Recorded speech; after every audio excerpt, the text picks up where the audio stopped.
Teman-teman sekalian, kembali di Kristus Medium dengan lanjutan suatu katekese tentang Allah Trinitas.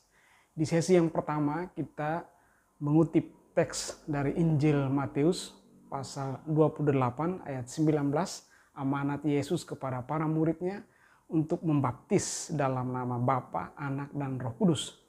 Kita sudah menekankan bahwa disebut dengan jelas tiga pribadi ilahi, Bapa, Anak atau Putra dan Roh Kudus, tetapi hanya disebut satu kali nama.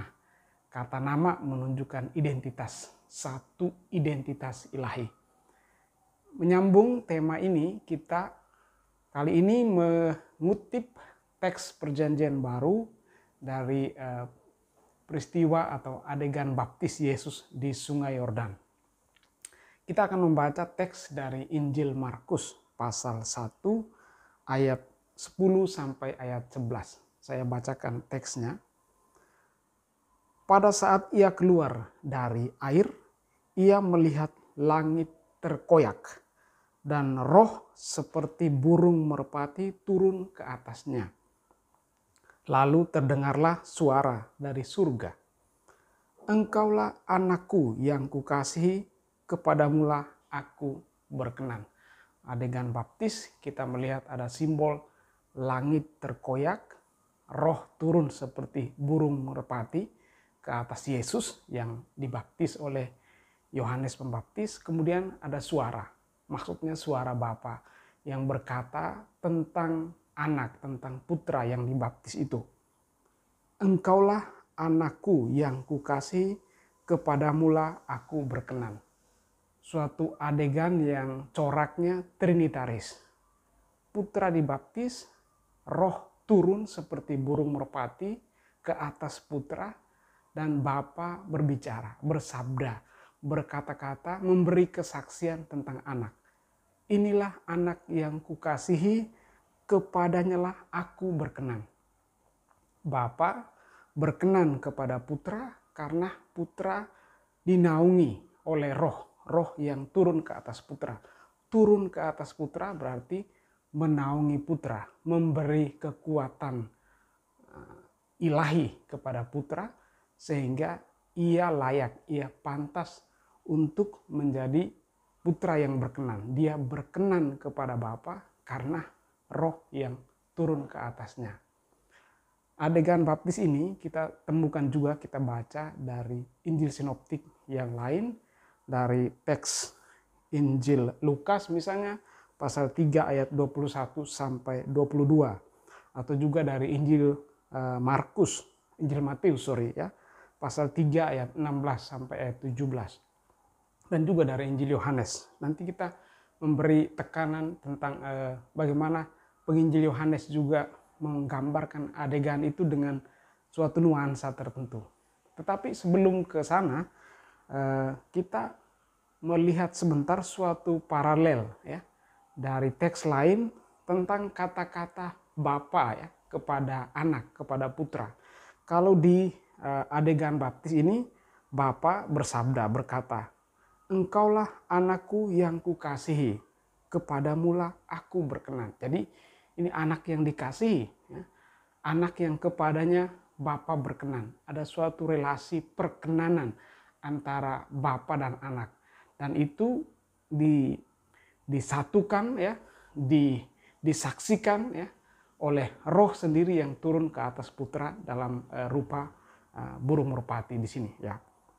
Nah, kita mencoba membaca paralel dari kata-kata Bapa kepada putra itu. Kita kutip saja dari teks Yesus dimuliakan di atas gunung. Digambarkan ketika Yesus berada bersama para muridnya di atas gunung.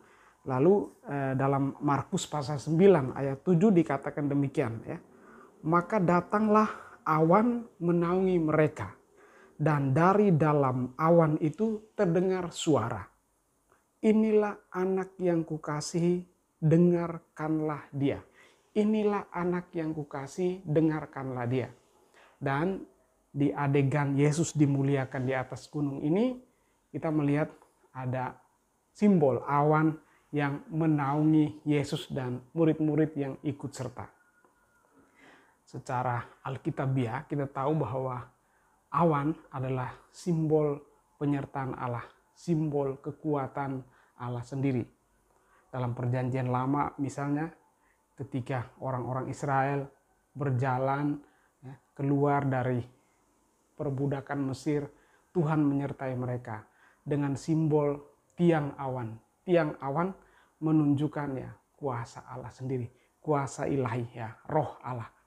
Nah, kita kembali menyebut beberapa simbol yang sangat penting. Jadi dari dua adegan ini, adegan baptis dan adegan transfigurasi ini, Yesus dimuliakan ini. Kalau kita kembali ke adegan baptis tadi, dikatakan langit terkoyak. Apa artinya? Langit terkoyak berarti kuasa Allah sendiri sekarang membuka dirinya kepada ciptaan, langit terkoyak. Atau dalam kata-kata Injil Lukas, Injil Matius langit terbuka.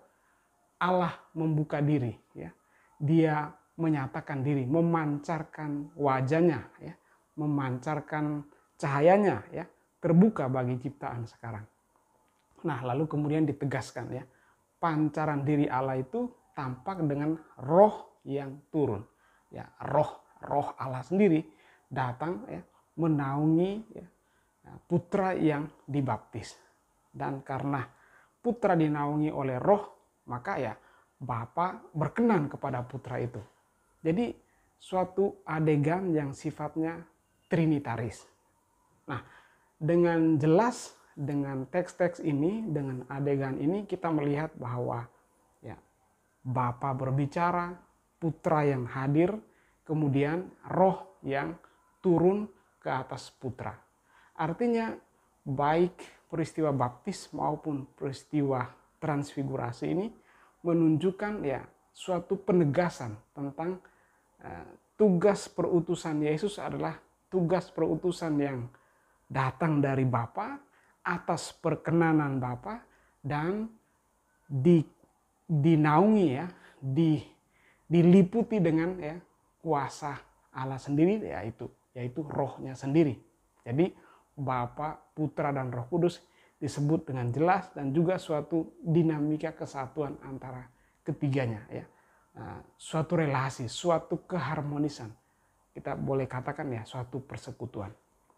Nah, kita mau menekankan apa yang juga dikatakan dalam Injil Yohanes.